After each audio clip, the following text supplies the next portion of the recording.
Major Dhyanchand, दुनिया जिन्हें hockey का जादूगर कहती है, लेकिन आज की युवा पीढ़ी शायद ये नहीं जानती होगी कि ये तीन शब्द हॉकी के जादूगर एक महज शब्द नहीं या उनको संबोधित करने वाले एक तीन शब्द नहीं हैं, बल्कि वाकई वो जादूगर थे। और वो जादूगर क्यों थे कि जानने के लिए हम आज उनके घर आए हैं। ये उनका वो घर है, ये उनका एक कमरा है जिसको सहेज कर उनके परिवार के लोगों ने रखा है।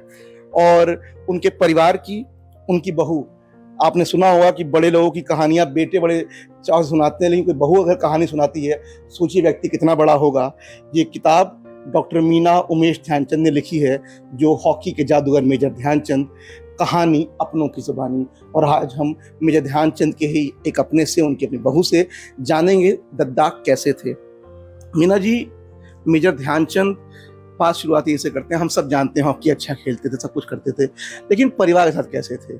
अपने बहुओं के साथ, बेटों के साथ, बेटियों के साथ, नाती पोतों के साथ कैसा उनका रवैया था, क्या करते थे? पारिवारिक जीवन बहुत अच्छा था और बहुत ही वो सच्चे सच्चे हृदय के कहा जाए, और बहुत ही अच्छे विचार वाले और बहुत ही अच्छे संस्कार से प्रेरित थे। वो उनकी सोच जो आज हम लोग सोच रहे हैं और करना चाह रहे हैं, ये उन्होंने अपने समय में किया था। जैसे बेटा बहू में फर्क नहीं, बहू और बेटी में फर्क नहीं रखना, लड़का लड़की में फर्क नहीं रखना, अच्छी शिक्षा देना, बराबर सम्मान देना। अगर बाहर से भी कोई आ रहा है तो चाहे वो किसी भी लेवल का व्यक्ति हो, चाहे वो बड़ा हो या छोटा हो, बराबर सम्मान देना, बराबर रिस्पेक्ट देना, बराबर इज्जत देना और इंटरटेन करना। ये बाबूजी की खासियत थी। बहुत ही सिंपल थे। ये मेरा दुर्भाग्य है कि मुझे उन्हें देखने का अवसर नहीं मिला। मेरी शादी 1985 में हुई और 79 में वो नहीं रहे थे, लेकिन हमने उनके बारे में बहुत सी चीज़ें जानी।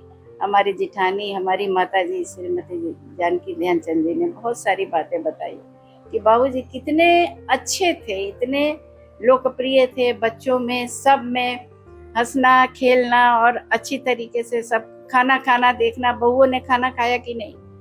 बेटे तो और तो खा लेते हैं, बहू जो है वो हाँ थोड़ा सा दिक्कत। दुनिया उन्हें हॉकी का जादूगर कहती है, लेकिन भारतीय समाज के लिए वो हॉकी के पायनियर भी थे। उन्होंने भारतीय समाज में हॉकी की शुरुआत कैसे की? आप कैसे देखती हैं उस पूरे प्रक्रिया को, उस पूरे दौर को? हाँ, ये बात आपने बहुत अच्छा पूछा है क्वेश्चन, कि हॉकी जो था वो एक ऐसा समय था जब हमारा देश आज़ाद नहीं हुआ था 19वीं शताब्दी तक में।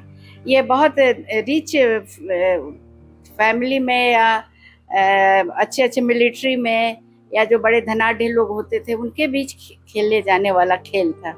और ये इंग्लिश, जब हम तो गुलाम थे ही, तो अंग्रेजों ने जो इनके जो रेजिमेंट थे, जो मिलिट्री थी, उसमें से वहाँ से खेलना शुरू किया।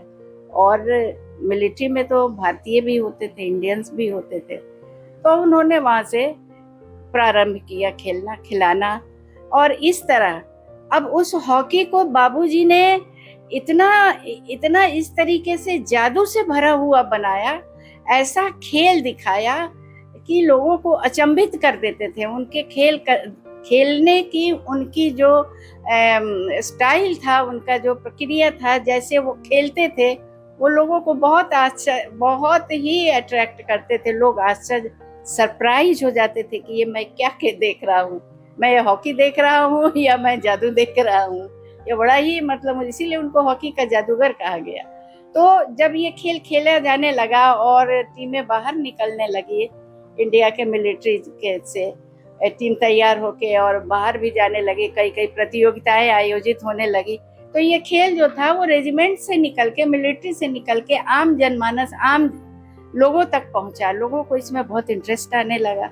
लोगों ने सोचा कि वाह, ये तो बहुत अच्छा खेल है।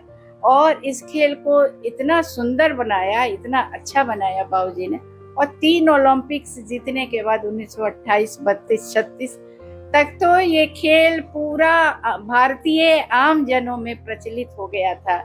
हर व्यक्ति हॉकी के बारे में जानने लगा था और इस तरह ये खेल। बताइए कि एक तो बात ये हमने देखी, लेकिन हम लोगों ने एक बड़ी कहानी सुनता है, हर कोई सुनता है, हर जगह मिलती है कि मेजर ध्यानचंद ने हिटलर को ना बोल दिया था। जिसके सामने पूरी दुनिया डरती थी, हिटलर को मना कर दिया, ये सब जानते हैं। लेकिन हमने आपकी किताब में पढ़ा कि अमेरिका और ब्रिटेन जैसे देशों ने भी पसीने छोड़ दिए थे। क्या हुआ था कि ये दोनों देश भी उनके साथ डरते थे खेलने से? हाँ, भारतीय टीम के साथ तो बहुत ही जलजला था भारतीय टीम का। उसके पहले भी बाबूजी ने वेस्ट इंडीज वगैरह में खेल के अपना सिक्का जमा लिया था। उनका खेल बहुत ही प्रसिद्ध हो गया था। और जब ये खेल इनकी टीम गई 1928 के ओलंपिक में एम्स्टर्डम जाना था, तो ब्रिटेन होते हुए, लंदन होते हुए इन्हें जाना था वो उस स्थान पर। तो रास्ते में इन्हें ब्रिटेन लंदन रुकना था और वहाँ इनके मैचेज होने थे। वहाँ एक महोत्सव होता है जो फोक स्टोन महोत्सव के नाम से जाना जाता है। इस फोक स्टोन महोत्सव में कई मैचेज होते हैं। तो ब्रिटेन की जो टीम थी और भारत की जो टीम थी, इन टीमों के बीच में मैचेज हुए, कई मैचेज हुए, और हर मैच में भारतीय टीम ने इन्हें हराया। इन्हें बिल्कुल बुरी तरीके से पराजित किया, धूल चटा दिया, और इन्हें इतना शर्मिंदा होना पड़ा कि 1928 के एम्स्टर्डम के ओलंपिक में इन लोगों ने अपनी टीम ही नहीं भेजी। ब्रिटेन वालों ने टीम ही नहीं भेजी। ऐसा ही है 1932 के लॉस एंजलिस के अमेरिका के ओलंपिक में, वहाँ भी इतना धूल चटाया, इतना रगड़ दिया कि अमेरिका ने उसके बाद हॉकी में 28-0 से पराजित किया। अमेरिका ने अपनी उसके बाद हॉकी में, ओलंपिक्स में हॉकी की टीम भेजना ही बंद कर दिया।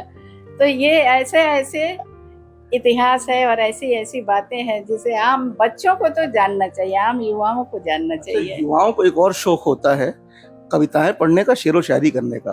और आपकी किताब के से जिक्र होता है कि बाबूजी हॉकी के साथ साथ कलम के भी जादूगर थे, उन्हें कुछ शायरियां भी की थी। कैसी शायरी करते थे, क्या करते थे? हाँ, बाबूजी के अपने जो भी दिमाग में आता था वो थोड़ा बहुत, वो फिल्मी दुनिया से भी प्रभावित थे। फिल्मी जो उस समय के एक्टर थे, अमिताभ बच्चन, धर्मेंद्र जी, जरीना वहाब जी, हेमा मालिनी जी, तो इन लोगों के लिए वो अपने थोड़ी सी कलम चला लिया करते थे, उनके लिए कुछ शायरी भी लिख लिया करते थे। हाँ, हम आपकी किताब में देख रहे हैं कि जनवरी 1968 में जरीना वहाब के लिए उन्होंने लिखा था कि बेचैन हो रही हैं तरसी हुई निगाहें, देखे हुए किसी को बहुत दिन गुजर गए। ये उन्होंने लिखा था। क्या बात है। तो ये एक मेजर ध्यानचंद का वो रूप था, मतलब उनका एक अलग ये पहलू है, उनका सॉफ्ट, हाँ, उनका सॉफ्ट हृदय।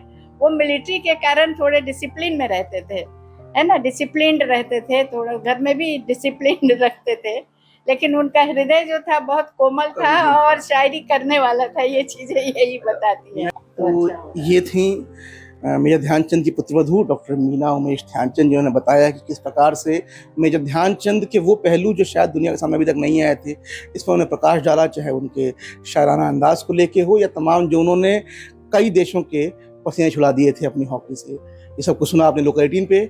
झांसी से शाश्वत सिंह की रिपोर्ट।